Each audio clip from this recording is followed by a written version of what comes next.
and while daddy throws the dollar away. Mama's looking for my wife and daddy had to treat her that way. Mama gets a penny and puts it in a jar. Papa take it out and understand it at the bar. Mama let you in while daddy throws the dollar away. Jimmy, happy birthday to you. 80. What number is it? 84. 84. Now, You're a young chick. well, Ike, your name is Ike Jonson. Yes. And we have you playing some some tunes. Now, what were you saying about Jimmy and the Old Timers and on stage that I missed?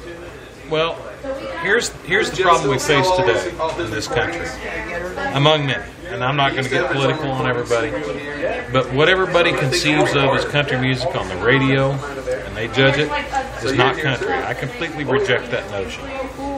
It's about folks like Jim McCoy and his generation, his contemporaries, and those that preceded him. Those folks are really what country music is about. People like Ernest Tubb, Porter Wagoner, Charlie Walker, Ted Daffin, Al Dexter, Floyd Tillman. I can go on a list as long as my arm. You said that you won't play anybody who played after '63. Why is that?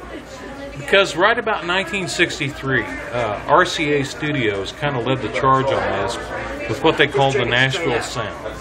And the Nashville Sound was completely contrived to attract people that were not country fans into what they were producing. It was all about money. After that point, it was all about money. And then a bunch of folks from LA, New York, realized, oh my God, there's hillbillies down there making money at this.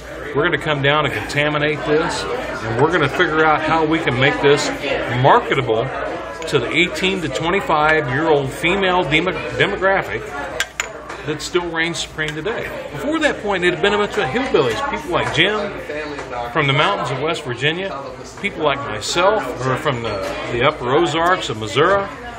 We had always been about the rural experience, about what it was like to come up working on a farm, working for a living, not having any money, any of that sort of stuff, and about what it was like when your woman walked off with another fellow at a dance or something like that.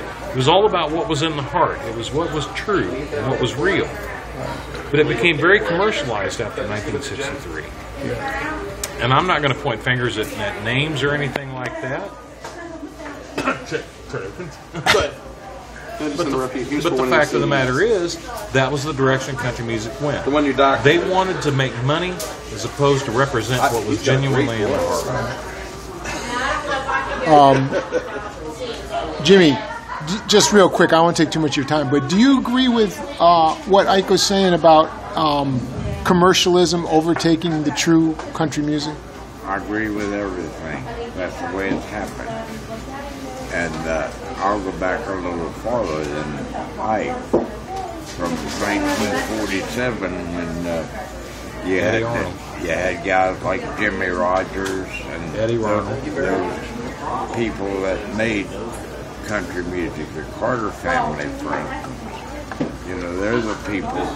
They were from down Knoxville, Tennessee, Bristol, and they set the pattern. And I guess we'd have to give the publisher Peer, Ralph Peer, absolutely, because he was one of the first ones. Then Cuff Rose got in the picture.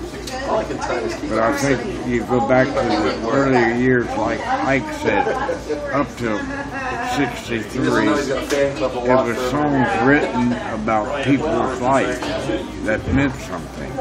Today, I don't want to use the word, but there's excuse me, too much vulgar in it. It's not, too much what? The language is vulgar. Oh, yeah. And it's just too much of it. You know, our kids don't need to hear that kind of stuff. Absolutely. Then they talk about country music today. I wish they'd make a new category. It's not country music. It's rock and pop. Well, you have a radio station online where you play the older stuff. Don't play nothing new on it. Would you be like Ike and cut it off at '63? Do you think 63 is a break point? Well, I do go a little longer than that. Well, and I want to clarify, that doesn't mean that there wasn't any good country produced after 1963.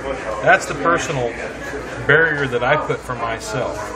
There was some good stuff. As far as I'm concerned, the last good country artist was Don Williams. He recorded well up into the 80s. But he started before 63. Oh, absolutely. Well, I don't know about that. I'm sure he probably did. But just everything changed. It became so commercial. And there's a few great artists out there today. But back in the 60s, you got to understand, a lot of these folks like Webb Pierce, Charlie Walker, you know, those folks, Porter Wagner, their careers went right down the tubes. Because of this change. Because they refused to change. Right. They were going to stick and hold true to what had made them famous and what really was about country music. And Jim McCoy represents that as well. You know, even George Jones. I love George Jones. George Jones got a little bit out there, but George really remained true to his roots. And that's one of the things I love about Jones. And that's one of the things I love about all the old timers. Yeah. Because when you stop and think, you know, you mentioned that internet radio station. We don't play anything new. You don't hear it on there. We don't even play, and this we may change, but George Strait, for instance, he stayed country. But I got no problem with George. I don't either. And the same way with Alan Jackson, but he's changing now and getting into a higher class. The West Virginia boy, Brad Paisley. He was a good country artist of Wheeling Jamboree. Now he's just out and out rock and roll. But now he's rocking. You're right, rock and roll. And that's my country music. And if they want this thing, and by the way, they're having a march April 17th, this Wednesday. A march on Nashville for WSM and the Grand Ole Opry to bring back the old country stars. And you're going to see a change. I'm telling you. There's a protest coming. Protest coming. Okay. Because these people, and they got singer Blake Shelton brought it on when he accused all the seniors of being old farts and jackasses. Old farts and jackasses. When was that? That just happened. Just happened recently. So this protest is in response to that. Yeah. Yeah. All right. Let me just.